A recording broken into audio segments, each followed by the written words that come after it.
Coffee. That's right. Good morning. Saturday morning, right? Saturday morning. We're back here and sitting back around. We got some stuff out here to talk about and kind of and roll through some things. Everybody had a good Thanksgiving, full of turkey, right? Or actually, I know some people that just they don't do the turkey thing. They do other. I know one friend of mine, she does steaks and she just doesn't, she hates turkey. So, all right. Anyway, we're going to roll through some comments today and we'll try to get through everything and talk about some other things. And, then that way you can get on with your weekend. All right. An Angry Ranger. Good video. When you picked up that 4-inch M28, I grinned from ear to ear. Let's grin again. I love that 28. All right. Bought my new in 78 when I became a peace officer. Thank you for your service. It kept me above ground in 3 shootings during my career. I'm glad you came out unscathed. I really am. That's scary stuff. Best shooting revolver I've ever owned, and I'll strap on my old PD rig and walk out to the range from time to time. Been casting and loading my own ammo since. I'll read more. Since I was a boy at 8 under the guidance of my great uncle. Though long retired, decades of carrying that 28 simply feels like visiting an old friend. I recently turned down $900 from the shooting buddy, and it's not for sale at any price. I'd soon give up a kidney. I know what you mean. Sometimes it's not about the money; it's about what it means to you. There's some things that, like for instance, I got my uncle's 38 special. You know what? I mean, it's something I can't never get rid of because it's his, and it wouldn't matter who made it or what kind of conditions in. It's just it's about that value. So, all right, got another one here. Sean Lee, loving the 1911s and revolvers. I've been in a market for a Smith 29-2 for years now, but I've been too cheap to pay the price, and the nice ones are what the nice ones are going for. I will one day. You know what? I'm cheap too, Sean. Don't even. I mean, that's. I'm a real cheapskate too. And lately, honestly, I have liquidated so much and got rid of so many things simply just to liquidate. And honestly, it's because I've been feeling so cheap lately. I mean, I'd much rather enjoy something that's $300, and if it gets, I'm not gonna go out of my way and abuse it or throw it around or anything. But if it gets a scratch or a nick on it, oh well, I mean, it is what it is. I'll just keep trucking along and enjoying it, and take care of it, and still oil it and maintenance it and do all that kind of stuff. I'm happy with that. I'm glad it's not $3,000. So I guess I like cheap stuff. I don't know. All right. But it's as prices are going up, things that used to be cheap are not, and we'll talk about that. All right. Slim Fire 54, hey Slim. Another awesome radio talk show, JW. Great collection you have, especially in 1911s. My favorite. We got a couple out here for you, Slim. I agree with unloading hot rounds too. I always reload with the starting load, not much past that starting load. Thanks, Slim. Yeah. I mean, I don't get into the whole craziness of shooting. I shoot recreational. Just simply, this is just like, it's just for fun. I mean, it just take them out to the range, enjoy them. I'm not trying to blow the wall down. Danger Man, I love my 78 Highway Patrol with target grips. I took it out to the range with my buddy who always wants me to make it a shooting contest. Well, you took the right gun. I set the target at 10 yards and fired 6 rapid shots and ended up with a playing card size group. I then told him I was going to do the exact same thing. Sure enough, the old patrolman didn't let me down.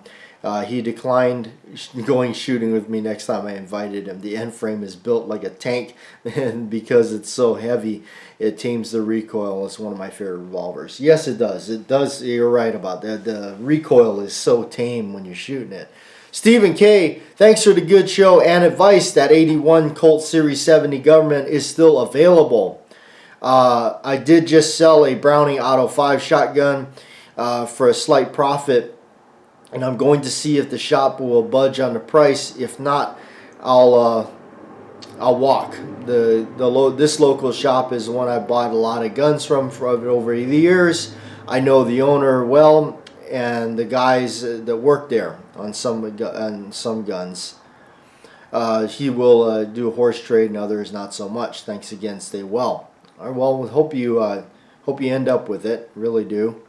If you really like it and that's what you want to get, pick it up. Why not? As what was his name? Mark Novak, the gunsmith. Do the maintenance. Maintain your stuff to last forever. Scottish American, great show, brother. I understand looking for some of these old school pistols and revolvers as far as shooting them and value, etc. To me, no matter what I buy or purchase, the intent is of shooting it and enjoying everything about it. There you go. That's the way to do it. That is why they are built, not for sitting in a safe and being wiped down every week. Workhorses of the old stand the test of time, and we get out and we get to enjoy every minute. That's right. I mean, this is considered an older gun, and I run it. I shoot it. It's a new acquisition, as you guys know, so I've been loving it and definitely enjoying it. KSFWG says, I've had a lust affair with the model. I have had a lust affair with the Model 28 since I was 14 or 15 years old. I first saw it on the cover of a gun magazine. I have two Model 28s. Wow. 6-inch barrel and 4-inch barrel. I love them. I got the 4 here. That's really cool stuff. Joe P. Hey, Joe. How you doing over there? Thanks for the heads up on the upcoming Nick Cage movie.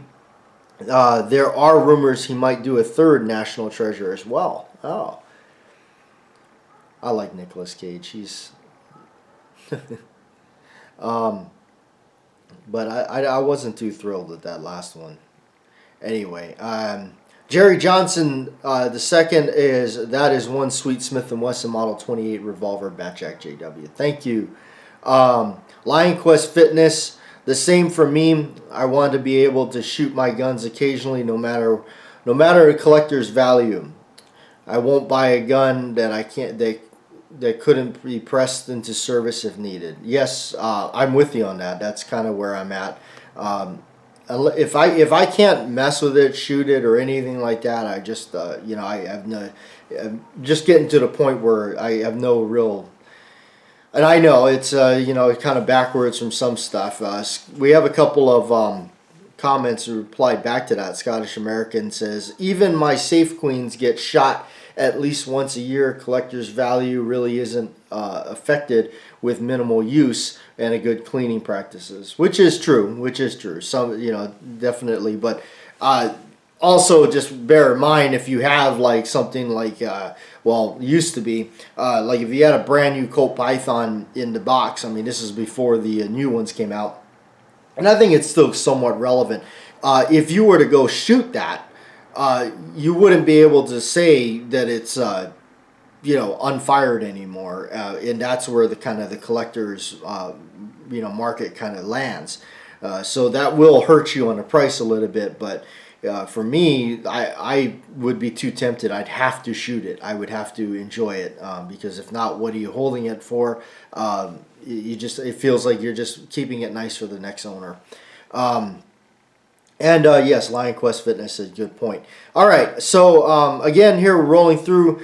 If I didn't read your comment, it means it just didn't show up, or you were late to the game and commenting or something. Now the moderator does hold back comments sometimes. I will tell you that. So I do know that some people have commented that I have not read, and it's not on purpose. Unless I will clearly tell you that if I'm not going to read your comment or something because of it's maybe not appropriate for the matter of the show. We're a family show, something like that. But anyway, yes, some comments do. They hold them back. I don't know why. I don't know how they choose what they hold back and what they don't. I really don't know. Sometimes it could be what you're putting in the comment. So, all right. Anyway, back to that kind of a conversation that we were having. This is some of my favorite stuff I bring out, and I was talking to my friend, and we were talking about this one right here. This is the T-Sauce 1911. This is that one that's made in Turkey, and he had gotten a little kind of like a little birdie message, and sure enough, it was true that these up where he's over at, there was some stores that had them for like $320 $320. And I said, if this is something you want, I would jump on it because I am really impressed with the T-Sauce 1911. I love this thing, and it's great. And what I wanted, obviously, was the World War II kind of repro. So, and it does that. It fits the description. We've got videos out. We talked about all the features on it. This World War II style, and I like it. And, of course, the finish is great. It looks just like the old World War II guns. It's got that gray kind of look, but it is not Parkerized. It's a, it's a paint. That's all right. It's Cerakoted. It's a Cerakoting on there. So it's not actually, Parkerized. It's just, it's got this kind of Cerakoting on it, which they did a good job. They really did. They did a good job. But again, $300-400. There you go. Now, you want to, get up a little bit, in which pull this over so it doesn't fall over on us. This is my other favorite one. It's a Springfield Armory. It's the Ronin, and this one's a 9mm lightweight Commander variant. So the Commander variant being the little shorter sliding barrel. This is my favorite 1911 range gun. Really, if I go to the range and I'm gonna shoot 1911s, this is generally what I bring. I just love this thing. It's great, and we're talking again, $700. Or depending, I guess, where you're at. Some inflation, some, so you're still fluctuating. But in a sense, what we're getting at is we're under $1,000 here. We're under a grand, and a grand is that starts to that's to me that's getting expensive. I like to personally. I always like to stick right around. I'm a cheapskate. I like the $400 or $500 range, $600. Putting it on the credit card, kind of thing. So, but no, this is the Springfield Armory Ronin. I've been very happy with it. I've had it for a while, and that's why it's kind of made this. Again, it's going to be something I'm going to hang on to. I don't see myself selling it because I enjoy it too much. So, and I do like it. I think it's the best package. It's a 9mm. It's a short Commander variant with an alloy frame. So, that's great. Another thing I want to talk about, since this is a collector's radio, I know we're not abandoning collector's items. This is something that I never thought I'd ever be saying or talking about. A collectible Glock. This here is the Lipsy's retro Gen 1 Glock, basically. This is the one that Larry Vickers got with Lipsy's, and they said, hey, why don't we contact Glock and say, can we do a retro, kind of a retro Gen 1, throwback gun? And, as Glock has gone through, they've, progressed, and they've, different changes and stuff like that. So they're going, hey, let's go back. So because the original Gen 1s were not really in the market very long. I think only a couple years, maybe 2-3 years, something like that. They just really, and now if you find one, like this is the thing that blew my mind. If you find one It's got the box and everything. You're talking some serious cash. I mean, I never had any idea that, people would be paying like $2,000 to $2,500 for one of these Gen 1s. It's insane. So here's Lipsy's going back through and pretty much revamping everything. They had to redo the molds for the frame because the frame is that old school, pebble stone frame, and it is wider between here and here. If you're a Glock, aficionado, which I am not, but I do know of them. I like them because they work. I like them because their price point is pretty much stayed almost right around the same, and that's what my buddy and I were talking about. These have really stayed right around the same for the money and for the price, and they really just work. And one of the things that really attracts me to most of this is how simple this thing is. There's just hardly any parts in it. So if something is going wrong with it, it's pretty easy to figure out what you need to do to get it back up and running again. And it really doesn't cost you a whole lot. For the most part, you don't have to send it to a gunsmith at all. You can pretty much do this yourself, and that's to me the romance of it. And I like it because I'm a big movie guy, as you folks know. I love all those old school movies, and you know what? In reality, this has become kind of an old school movie gun too. And I've always wanted something a little bit more older because I like the older stuff. So what a perfect thing to get this. And Glock didn't want to do this. I mean, this was another awesome thing. You saw the unboxing video. It's got all the box and everything. This is not something that was $1,000. This is not, it literally, for what a regular Glock costs, that's what I picked this up for. It was like $5.99 or something like that. You can't beat that. And so why not? That's where they're at. I wanted something retro. That's what they're offering. So, yeah, and I take it and I shoot it. I enjoy it. I shot it. It's really, it's fun to take out and mess with. And, again, it's kind of neat because you got all this packaging and everything like that, and you're still at the $600 mark. Love it, love it, love it. Model 28, as we know, has started, talking about this a lot lately, and this has become my favorite revolver lately because also, too, like one of the things I really like about it over the 27, and I'm not, the 27's gorgeous and it's pretty. It's got the checkering up top, and I mean, it's just a piece of artwork. Not saying that this is a dog or anything, but there you go, right there. It would have been something where if I had the choice to pick up 27 up, it would have been back to that old saying, well, it's so pretty, I'm just going to polish it up, put it away. And that's where I started to have problems, and that's why I sold all that stuff. I like to just have something like this where the bluing is pretty enough. I like it. It's more of a satin. It's not as a high gloss, you could say, but it's still gorgeous. And I like to shoot it. I like to take it out and shoot it and just wipe it down with some oil. And I like the finish on this. I really do. I like the fact that it's kind of that dull, a little bit more of a dull finish. It's not a high lustrous, bluing there. And also a little known thing, can you believe this? I figured out how to do this. I made these grips on there. I actually made those grips. And they're not wood. They're not wood. So, all right. Good times, good times. But that's the other thing too. I've talked about this on the Thanksgiving video, and I've been saying this a lot too. Like I'll get like a question that says, "Well, how many of these things do you own?" Actually, not many. The secret is, and still is. Especially for me, like even looking all the way back in the past, looking at all those early videos. You got to remember, I had a shop. I ran a shop. I was there. So anything in the inventory, I just filmed. I just took it and filmed it, put it on the thing. I mean, those were not mine. They're long gone.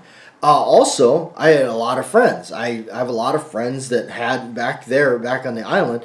I mean, they would just drop by on, and hey, check this out, because they all knew I was doing this YouTube thing.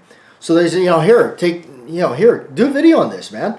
So I would take a video, do a video on it, and give it back to them, and then get it put on somewhere on the list, on the catalog, get it ready for publishing it out for you guys to enjoy.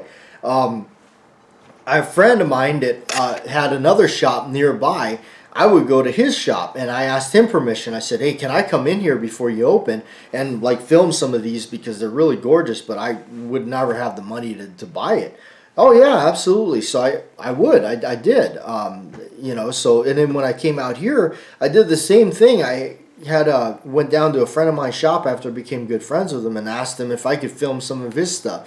So there's a lot of stuff that was filmed that belonged to him. And friends of mine out here now, they lend me things, and I take them, photograph them, and do videos and do all that kind of stuff and give it back to them. And that's really that's where the majority of the content comes from. I'm very lucky to be able to borrow stuff from people. Sure, would I like to have owned it or bought it? Yeah, but I don't have the money for that. So, and you can't keep them all. So you just you just kind of gotta, so, but yeah, in the end, it just, if there's an opportunity to bring you something and video something that I, have not, then yeah, I'm gonna definitely take the opportunity to video it for your pleasure. So, some of the things that I did not talk about, actually, if you saw the video, we talked about the basic inspections that you can do to a used revolver. That is, you gotta remember too, you can't be just doing this full-on checklist thing on somebody's firearm that you're sitting in the shop or a gun show or whatnot, because it is a little insulting. It's kind of a diligent line. It's about the way you go about it, I guess, would be very important, because it is kind of some people, well, if the person's not willing to let me inspect it, they're not getting my money out of my pocket. But it's about how you go about it. I'm just saying that you can't be sitting there with a full laundry list. I mean, it's really easy to pick up a gun, a revolver, and just kind of look at it and look at the cylinder things. You can tell right away. Do a little check there. I usually look at that forcing cone up in there, close it up. Just kind of give it a once over. I mean, there it is. I mean, and I just did a huge amount of those checks just right there doing that, and without doing the full break out my you just gotta kind of gotta go about it. But the other one that I was gonna say, which comment said, the grips is huge. Actually, Stephen K, I meant to ask you, does that Colt Series 70 have its original grips? Because I think I don't know if I did or didn't ask you that, if it had its original grips or not. Also, stuff like that, the packaging, the boxes, you would be surprised how much that increases in value. Now, if that Series 70 that you're talking about was in really good shape, as from what I read from your comments, it had its original grips and everything, and box and everything, the original box, I would say, yeah, that $1,500 is actually probably a really good price. You probably should snag that, because I think with the box and everything, people are getting $2,000 for those. So that's where it kind of is with that. So if you gotta, grips is a big one. Grips can be a deal breaker for me. I totally understand that with a lot of things. Yeah, grips can be a deal breaker. If it doesn't have its original grips, it can totally break the deal for me. Some of those old Colt commercial guns, when you're talking like 50s, 60s, those type of plastic grips that they were putting on them, and I know that kind of sounds bad, plastic grips, but those plastic grips that they came with, those phenolic resin grips, if those are not on there, you're talking like, whoa, like that's yeah, that's a huge.